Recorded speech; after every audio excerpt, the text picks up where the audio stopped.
जो है वो आपका टेस्ट चेक हुआ है, अभी वो भी बच्चे हैं, तो याद रखिएगा जिस तरह मैंने आपसे कहा था कि गियरिंग और लिवरेज रेशो या डेट इक्विटी रेशो कैसे कैलकुलेट करेंगे, इसके डिफरेंट वेरिएंट्स हैं।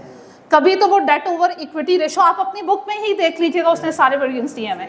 कहीं पे वो long term debt over equity करता है, कहीं टोटल डेट ओवर इक्विटी करता है। फिर गियरिंग और लिवरेज रेशो के बारे में मैंने गाइड किया था, ये अलग अलग होती हैं, लेकिन वो बुक में क्या कर रहा है, गियरिंग रेशो को ही लिवरेज रेशो कह रहा है।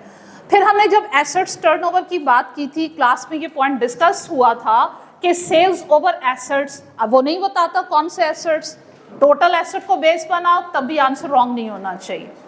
आप सिर्फ नॉन करंट एसेट को बेस बनाओ वो भी रॉन्ग नहीं होना चाहिए। अब आपका एग्जामिनर क्या कर रहा है, एक और वेरिएंट दे रहा है कि भाई आप टर्नओवर यूं भी कैलकुलेट कर सकते हो, सेल्स ओवर कैपिटल एम्प्लॉयड। तो भाई कैपिटल किसमें एम्प्लॉयड होता है, एसेट में ही तो एम्प्लॉयड होता है। और आपके टोटल एसेट्स में और कैपिटल एम्प्लॉयड में डिफरेंस क्या है?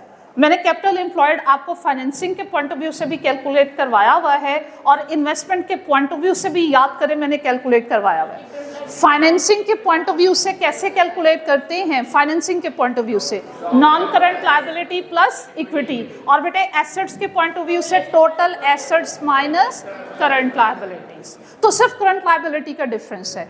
अब जब ऐसी कंफ्यूजन हो, एक मिनट,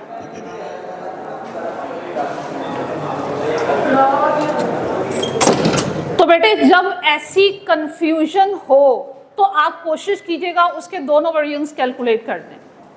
टोटल एसेट की बेस पे भी कैलकुलेट कर दीजिएगा, कैपिटल एम्प्लॉयड की बेस पे भी, ठीक है।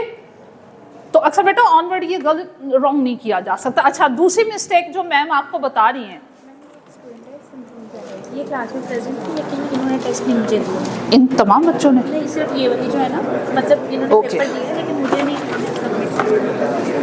197, ठीक है। अच्छा, दूसरा जो प्रॉब्लम बेटे आपके टेस्ट से थोड़ा सा हाईलाइट हुआ है, नॉर्मली स्टूडेंट थ्योरी से घबराता है। इंटरप्रिटेशन जितनी अच्छी स्ट्रांग होनी चाहिए थी उतनी नहीं हो सकती, हो सकी। लिखते हुए हेजिटेशन फील हुआ, वर्ड्स नहीं मिले। और मैंने आपसे क्लास में ये बात कही थी कि बेटे जितनी इन्फॉर्मेशन बुक में गिवन है उससे कहीं ज़्यादा आपको इंटरप्रिटेशन के बारे में बता दिया हुआ है कि आप इसको इस एंगल से भी इंटरप्रेट कर सकते हो, इस एंगल से भी इसको इंटरप्रेट किया जा सकता है। तो थोड़ा सा यहाँ लैक किए हुए सिर्फ आप नहीं हो, मोस्ट स्टूडेंट का ये इशू होता है। लिखते वक्त हेजिटेशन होती है, थ्योरी से घबराते हैं, इंटरप्रिटेशन में प्रॉब्लम होता है। इस चीज़ को ओवरकम करें, मज़ीद प्रैक्टिस करनी है आपने।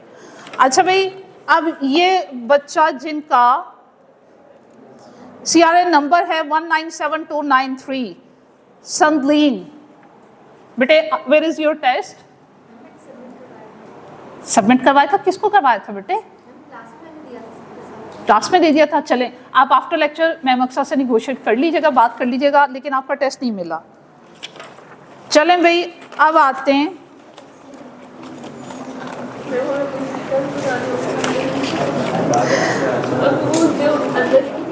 कंदील मंजूर, आइए बेटे।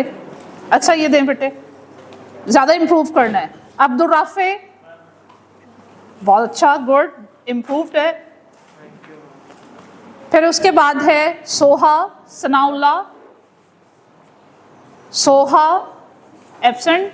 बेटे मैं मैम अक्सा को दे रही हूँ, तो आप लोगों ने फिर इन्हीं से ले लेना है। रिजा, बेटे रोल नंबर या अपना वो CRN नंबर भी लिख दिया करें बेटे। वो है अक्सर, ये भी मेरा ख्याल नहीं कर। महनूर तैयब, मरियम अरशद, ये बेटा एब्सेंट।